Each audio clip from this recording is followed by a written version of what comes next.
അസ്സലാമു അലൈക്കും. Hi hello. ഇന്നത്തെ നമ്മുടെ വ്ളോഗിലോട്ട് എല്ലാവർക്കും സ്വാഗതം കേട്ടോ. അപ്പോൾ ഇന്ന് നമ്മൾ ഈവനിങ് മുതൽ കുഞ്ഞു കുഞ്ഞു വ്ളോഗാണ് കേട്ടോ ഇനി അങ്ങോട്ട് ഉണ്ടാവുക. അപ്പോൾ നമ്മുടെ നോമ്പ് തുറക്കി ഉണ്ടായിരുന്ന ഐറ്റംസും അങ്ങനത്തെ കുറച്ച് കാര്യങ്ങൾ 2 റെസിപ്പി വീഡിയോയും കൂടെ ഇൻക്ലൂഡ് ആക്കുന്നുണ്ട് കേട്ടോ ഞാനിതിൽ. അപ്പോൾ ഇന്ന് ഉമ്മാൻ്റെ ബർത്ത്ഡേ ആയിരുന്നു. അപ്പോൾ ഞാൻ കസ്റ്റാർഡ് ഉണ്ടാക്കിയിട്ടുണ്ടായിരുന്നു. എന്തെങ്കിലും ഒരു സ്വീറ്റ് വേണ്ടേ. പിന്നെ ഇത് ബീഫ് റോളാണ് കേട്ടോ. എനിക്കറിയുന്ന രീതിയിലൊരു റോളാക്കി. അപ്പോൾ എന്തായാലും ഞാൻ ആ ഫില്ലിങ് വെച്ച് 2 ഐറ്റം ഉണ്ടാക്കിയിട്ടുണ്ടായിരുന്നു.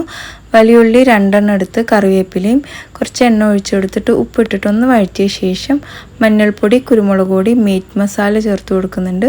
പിന്നെ ഇച്ചിരി മല്ലിപ്പൊടി, മുളക് പൊടിയും പിന്നെ ഇഞ്ചി വെളുത്തുള്ളി പേസ്റ്റും ചേർത്ത് കൊടുത്തിട്ട് നന്നായിട്ടൊന്ന് മിക്സാക്കി എടുത്ത ശേഷം ഇതിലോട്ട് വേവിച്ച ബീഫിനൊന്ന് മിക്സിയുടെ ജാറിലൊന്ന് ക്രഷ് ചെയ്തെടുത്തിട്ടുണ്ടായിരുന്നു. അതും കൂടെ ഒന്ന് ചേർത്ത് കൊടുത്ത് ഇച്ചിരി ടൊമാറ്റോ സോസും കൂടെ ചേർത്ത് കൊടുക്കുന്നുണ്ട്, ടൊമാറ്റോ കെച്ചപ്പ്. എന്നിട്ട് നന്നായിട്ട് അങ്ങ് ഇളക്കിയെടുത്ത് മിക്സ് ഇവിടെ റെഡി കേട്ടോ. ഈ മിക്സ് കൊണ്ട് തന്നെ ഞാൻ സാൻഡ്വിച്ചും ആക്കി റോളും ചെയ്തെടുത്തു കേട്ടോ. അപ്പോൾ ഉമ്മയും ഉപ്പിയും റോള് കഴിക്കാത്തതുകൊണ്ട് ഞാൻ അവർക്ക് കട്ട്ലറ്റും സമൂസയ്ക്കും ഇന്നലെ തന്നെ അതിൻ്റെ ഫില്ലിങ്ങൊക്കെ വെച്ച് റെഡിയാക്കി വെച്ചിട്ടുണ്ടായിരുന്നു. പിന്നെ നമ്മുടെ സ്ഥിരം പക്കോട ഉണ്ടായിരുന്നു കേട്ടോ. അപ്പോൾ ഞാനിന്ന് ഉമ്മാൻ്റെ ബർത്ത്ഡേ ആയപ്പോൾ കുറച്ച് കസ്റ്റാർഡും കൂടെ ഉണ്ടാക്കിയിട്ടുണ്ടായിരുന്നു. നോമ്പ് സമയത്ത് എനിക്ക് പൊതുവേ കസ്റ്റാർഡ് കഴിക്കാൻ ഇഷ്ടമാണ്.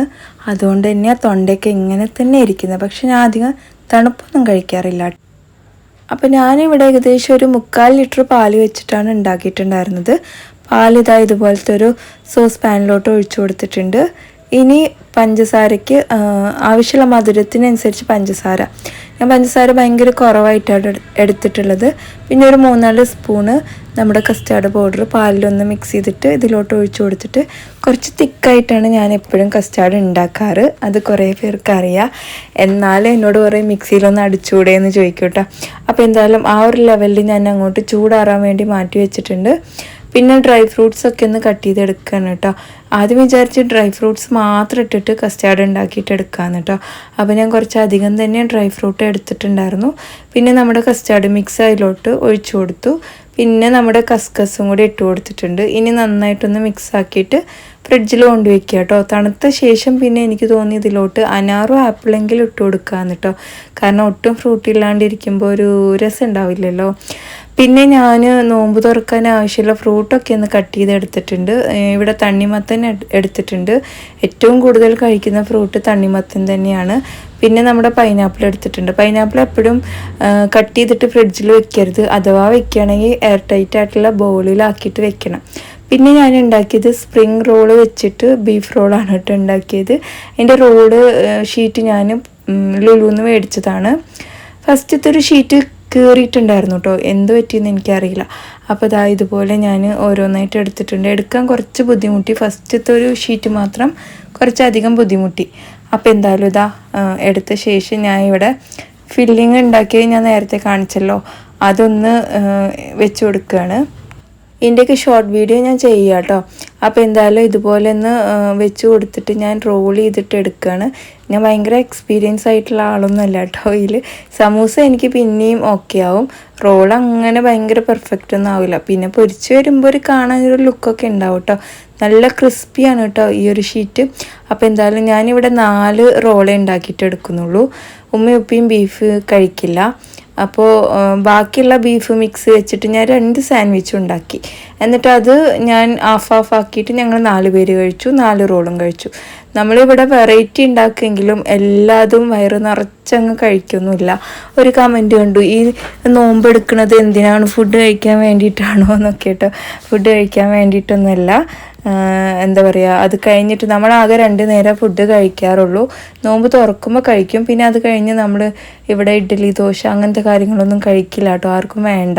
ഫസ്റ്റത്തെ നോമ്പിന് 2-3 നോമ്പിന് പത്തിരിയൊക്കെ കഴിച്ചു. അത് കഴിഞ്ഞപ്പോൾ അതും വേണ്ടാണ്ടായിട്ടോ. അങ്ങനെ ഞാൻ കസ്റ്റാർഡിലോട്ട് ഫ്രൂട്ടും കൂടെ ഇട്ട് കൊടുത്തു. പിന്നെ നോമ്പ് കഞ്ഞി വന്നിട്ടുണ്ടായിരുന്നു, അതും എടുത്തിട്ടുണ്ടായിരുന്നു. പിന്നെ എന്താ പറയുക, പാല് കാച്ചും ഒക്കെ ചെയ്തിട്ടുണ്ടായിരുന്നു കേട്ടോ. ഞാൻ ഫ്രീസറിൽ വെച്ചു കസ്റ്റാർഡ്, അതുകൊണ്ട് പെട്ടെന്ന് തണുത്തു. അപ്പോൾ ഉമ്മാൻ്റെ ബർത്ത്ഡേ സ്പെഷ്യലാണ് കേട്ടോ ഇത്. വേറെ ഒന്നും ഉണ്ടാക്കാൻ മൂടില്ലാഞ്ഞിട്ടല്ല, കഴിക്കാൻ പറ്റില്ല. വെറുതെ ഉണ്ടാക്കിയിട്ട് വേസ്റ്റ് ചെയ്തിട്ട് എന്താ കാര്യം.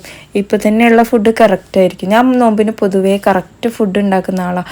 ചോറടക്കം കറക്റ്റായിട്ട് വരും. അപ്പോൾ ഉമ്മ അങ്ങനെ ചോദിക്കും, ഇത് ഇങ്ങനെ കറക്റ്റായിട്ട് വരുന്നതെന്ന്. കാരണം ഞാൻ കയ്യിലാണ് കേട്ടോ അരിയൊക്കെ അളന്നെടുക്കുക. എനിക്കാണെങ്കിൽ പൊതുവേ വേസ്റ്റ് ആക്കാനൊരു മടിയാണ്. നോമ്പ് സമയത്ത് ഞാൻ ഒട്ടും വേസ്റ്റ് ആക്കില്ല. പിന്നെ അഥവാ ഒന്നോ രണ്ടോ കുറച്ച് ചോറൊക്കെ ബാക്കി വന്നാലും ഇപ്പം നായുള്ളതുകൊണ്ട് നായ്ക്ക് ഇട്ട് കൊടുക്കും കേട്ടോ. അങ്ങനെ ചെയ്യാറുള്ളത്. അപ്പോൾ എന്തായാലും നമ്മൾ പ്ലേറ്റുകളൊക്കെ കൊണ്ടുവന്ന് നിരത്തി വെച്ചിട്ടുണ്ട്. സ്നാക്ക് റെഡിയാക്കാൻ വേണ്ടി എല്ലാം അവിടെ റെഡിയാക്കി വെച്ചിട്ടുണ്ട്. പൊരിച്ചെടുത്തിട്ടില്ല കേട്ടോ. അപ്പോൾ ഈ ഒരു പരിപാടിയൊക്കെ കഴിഞ്ഞിട്ടാണ് ഞാൻ പൊരിച്ചെടുക്കാൻ പോകാറുള്ളത്. അപ്പോൾ എന്തായാലും ഇതാ ഉള്ളിവടൻ്റെ ഇതൊന്ന്, ഇവിടെ പക്കവട എന്ന് പറയും, അതിൻ്റെ മാവ് ഞാൻ റെഡിയാക്കി സ്റ്റോക്ക് ചെയ്ത് വെച്ചിട്ടുണ്ടായിരുന്നു. കുറച്ച് ഒരു ചെറിയ പാത്രത്തിൽ ഇച്ചിരി കഞ്ഞിയുടെ കൂടെ കഴിക്കാൻ നല്ല ടേസ്റ്റാണ് കേട്ടോ ഇത്. അല്ലെങ്കിൽ പരിപ്പോട ആയാലും ഇറച്ചിവട ആയാലും ടേസ്റ്റാണ് കേട്ടോ. കട്ട്ലറ്റും ഒക്കെ ടേസ്റ്റാണ്, പക്ഷേ ഇതിന് ഒരു പ്രത്യേക ടേസ്റ്റാണ്. അപ്പം ഞാനത് കുറച്ച് ഫ്രൈ ചെയ്ത് വെച്ചിട്ടുണ്ട്. പിന്നെ ഈ പറഞ്ഞ പോലെ നമുക്ക് റോളും കാര്യങ്ങളൊക്കെ ഫ്രൈ ചെയ്യണം. അപ്പോൾ ആദ്യം തന്നെ ഈ ഒരു സംഭവമാണ് ഞാൻ ഫ്രൈ ചെയ്തിട്ട് എടുക്കുന്നത് കേട്ടോ. നമ്മൾ എത്ര ബാങ്ക് കൊടുക്കാൻ നേരത്ത് ഫ്രൈ ചെയ്താലും ചൂടാറും അല്ലേ. അപ്പം ഞാൻ വിചാരിച്ചു ഇന്നൊരു 5-6 മിനിറ്റ് മുന്നെങ്കിലും ഫ്രൈ ചെയ്തിട്ട് അവിടെ പോയി ഇരിക്കാമെന്ന് വിചാരിച്ചു. അങ്ങനെ നമ്മൾ സമൂസ ഫ്രൈ ചെയ്യാൻ വേണ്ടി വെച്ചിട്ടുണ്ട്. നിങ്ങളെങ്ങനെയാണ് ചെയ്യാറ് എന്നുള്ളതൊന്ന് കമൻറ്റ് ചെയ്യും. ലാസ്റ്റാണോ ഇങ്ങനെ പൊരിക്കടികൾ ഉണ്ടാക്കാറുണ്ടോ? ശരിക്കും പറഞ്ഞാൽ എനിക്ക് ഉണ്ടാക്കാൻ ഭയങ്കര ഇഷ്ടമുള്ള ആളൊന്നുമല്ല. ഞാൻ നോമ്പിന് മാത്രമേ പൊരിക്കടികൾ ഉണ്ടാക്കാറുള്ളൂ കേട്ടോ. അല്ലാത്ത സമയത്ത് ഞാൻ അധികം ഉണ്ടാക്കാറില്ല. പക്ഷെ നോമ്പിനെ കഴിക്കാൻ പാടില്ലാത്തതില്ലേ. പക്ഷേ ഇവിടെ കുട്ടികൾക്കൊക്കെ വേണം. അപ്പോൾ പിന്നെ അവർ നോമ്പ് വെച്ചിട്ട് വേണമെന്ന് പറയുമ്പോൾ എങ്ങനെ ഉണ്ടാക്കി കൊടുക്കാണ്ടിരിക്കും. കഴിക്കുമ്പോൾ ഞാൻ കുറച്ചേ കഴിക്കാൻ കൊടുക്കുള്ളൂ. ഒരു 3-4 വെറൈറ്റി ഉണ്ടെങ്കിൽ എല്ലാം ഓരോന്ന് വീതേ കൊടുക്കുള്ളൂ. ഇപ്പോൾ തന്നെ ബീഫിൻ്റെ റോളും പക്കോടിയും മാത്രമാണ് റിഹാനും അയാനൊക്കെ കഴിച്ചത്. ഉമ്മാക്കും ഉപ്പാക്കുമാണ് കേട്ടോ കട്ട്ലറ്റും സമൂസയും ഉണ്ടാക്കിയത്. അങ്ങനെ നമ്മൾ കാണുമ്പോൾ എന്തോ ഭയങ്കര വലുതാണെന്നൊക്കെ തോന്നും. അങ്ങനെയല്ല. അപ്പോൾ ഇതാ ഞാൻ റോളും പൊരിക്കാൻ വേണ്ടി വെച്ചിട്ടുണ്ട്.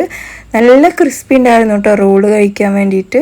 അപ്പോൾ ഇതാ പൊരിക്കടികളൊക്കെ ഇവിടെ റെഡിയായി വന്നിട്ടുണ്ട്. ഇനിയിപ്പോൾ ഇതും കൂടെ കൊണ്ടുവച്ച് നമ്മൾ കസ്റ്റാർഡും കാര്യങ്ങളൊക്കെ ഒന്ന് സെർവ് ചെയ്തെടുക്കണം കേട്ടോ. അങ്ങനത്തെ പരിപാടികളാണ്. വെള്ളം ഒഴിച്ച് വെക്കണം, ജ്യൂസ് ഒഴിച്ച് വെക്കണം. ജ്യൂസൊക്കെ ഞാൻ കലക്കിയാണ്ട് നമ്മുടെ ഫ്രിഡ്ജിൽ കൊണ്ടുവച്ചിട്ടുണ്ടായിരുന്നു. ഇവിടെ പൊതുവേ സർബത്ത് വേണം കേട്ടോ. എന്താ പറയുക, നോമ്പ് തുറക്കാൻ വേണ്ടിയിട്ട്. ഞാൻ കുടിക്കാറില്ല. ഈ 5 നോമ്പായിട്ടും ഇതിപ്പോൾ 6ാമത്തെ നോമ്പായില്ലേ, എന്നിട്ട് ഞാൻ കുടിച്ചിട്ടൊന്നുമില്ല ഇതുവരെ. കാരണം ഒന്നാമത് തൊണ്ട കേടാണ്. പിന്നെ സർബത്ത് കുടിക്കണത് എനിക്ക് ഭയങ്കര ഇഷ്ടമുള്ള കാര്യമൊന്നുമല്ല. പച്ചവെള്ളം കുടിക്കുന്നുണ്ട്, ഇപ്പോൾ ധാരാളം വെള്ളം കുടിക്കുന്നുണ്ട്. നമ്മൾ കിടക്കുന്നതിന് മുമ്പ് തന്നെ മാക്സിമം 2 ലിറ്റർ വെള്ളമൊക്കെ ഫിനിഷാക്കും. പിന്നെ സാറിന് എണിച്ച് കഴിഞ്ഞാൽ എന്തായാലും 1 ലിറ്റർ വെള്ളം എന്തായാലും കുടിക്കും കേട്ടോ. ഇങ്ങനെ ഒരു 3 ലിറ്റർ വെള്ളമെങ്കിലും ഞാൻ ഡെയിലി കുടിക്കുന്നുണ്ട്. എല്ലാവരും ധാരാളം വെള്ളം കുടിക്കാൻ ശ്രമിക്കുക കേട്ടോ. അപ്പോൾ എന്തായാലും ഇതാ ഞാൻ കസ്റ്റാർഡൊക്കെ വിളമ്പി സ്പൂണൊക്കെ വെച്ചു. നമ്മുടെ കടികളൊക്കെ കൊണ്ടുവന്ന് വെച്ചിട്ടുണ്ട്. പിന്നെ ജ്യൂസ് എടുത്തിട്ട് വന്ന് ഇങ്ങനത്തെ ഗ്ലാസ്സിലാക്കി. ഞാൻ സ്റ്റീൽ ഗ്ലാസ് എടുക്കുന്നതിൻ്റെ മെയിൻ റീസൺ എന്താണെന്ന് വെച്ച് കഴിഞ്ഞാൽ, പൊട്ടുന്ന ഗ്ലാസ് ഒരുപാട് എടുത്തു കഴിഞ്ഞാൽ എൻ്റെ കയ്യിൽ നിന്ന് വേഗം വഴിക്ക് വീണ് പൊട്ടിക്കൊണ്ടേയിരിക്കും. കാരണം ഇപ്പം നമുക്ക് ഒരുപാട് ഗ്ലാസ്സിൻ്റെ ആവശ്യമുണ്ടല്ലോ, ജ്യൂസ് ഒഴിക്കാൻ, വെള്ളം ഒഴിക്കാൻ, അത് ഇത് പറഞ്ഞിട്ട്. അപ്പോൾ പിന്നെ കഞ്ഞി മാത്രം പൊട്ടണയിലെടുത്തു, ബാക്കിയൊക്കെ സ്റ്റീൽ തന്നെയാണ് കേട്ടോ എടുത്തത്. അങ്ങനെ ഇത്രയാണ് നമ്മുടെ നോമ്പ് തുറ വിശേഷങ്ങളൊക്കെ. ഇനി നോമ്പൊക്കെ തുറന്ന് കഴിക്കാനൊന്നും ഉണ്ടാക്കില്ല. പക്ഷേ ബീഫിൻ്റെ കുറച്ച് ഫില്ലിങ് ബാക്കി വന്നപ്പോൾ ഞാനൊരു 2 സാൻഡ്വിച്ച് ആക്കാമെന്ന് വിചാരിച്ചു കേട്ടോ. അങ്ങനെ ബ്രെഡ് ഒന്ന് ടോസ്റ്റ് ആക്കി എടുക്കുന്നുണ്ട്. ഇതിൻ്റെ മേലെ നമ്മൾ ഗാർലിക്കിൻ്റെ ഒരു സോസും കൂടെ ആക്കി കൊടുക്കുന്നുണ്ട്. എന്നിട്ട് നമ്മുടെ ബീഫിൻ്റെ ഫില്ലിങ് വെച്ച് കൊടുക്കുക, കട്ട് ചെയ്തെടുക്കുക. ഇത്രേ ഉള്ളൂ കേട്ടോ പരിപാടി. അപ്പോൾ അതും കൂടെ ഒന്ന് ചെയ്തെടുക്കുന്നുണ്ട്. റിഹാൻ ഇന്ന് പള്ളിക്ക് പോയില്ല, അയൻകുട്ടി പള്ളിക്ക് പോയി, ഇക്കയും പള്ളിക്ക് പോയിട്ട് നോമ്പ് തുറന്നു. പക്ഷെ കഴിക്കൽ ഇവിടെ വന്നിട്ടാട്ടോ. നോമ്പ് തുറന്നിട്ട് അവിടെ നിന്ന് നിസ്കരിച്ചിട്ട് വരാറാണ് പതിവ്. അയാൻ പിന്നെ അവിടെ നിന്ന് കഴിച്ചിട്ട് വരും. അവിടെ പത്തിരി, പൊറോട്ട, ഇടിയപ്പം അങ്ങനത്തെ സംഭവങ്ങളൊക്കെ ഉണ്ടാവും കേട്ടോ.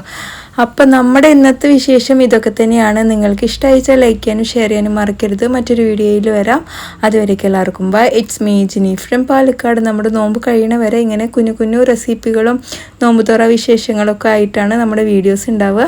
മാക്സിമം സപ്പോർട്ട് ചെയ്യുക. നമ്മുടെ റെസിപ്പികളൊക്കെ ഉണ്ടാക്കി നോക്കാതിരിക്കരുത്, മാക്സിമം ഉണ്ടാക്കി നോക്കുക കേട്ടോ. അപ്പോൾ എല്ലാവർക്കും ബൈ. എല്ലാവരും നല്ല രീതിയിൽ വെള്ളം കുടിച്ച് നല്ല ഹാപ്പി ആയിട്ടിരിക്കുക, നോമ്പ് നല്ല രീതിയിൽ തന്നെ എടുക്കുക. അപ്പോൾ ഇത്രയേ ഉള്ളൂ.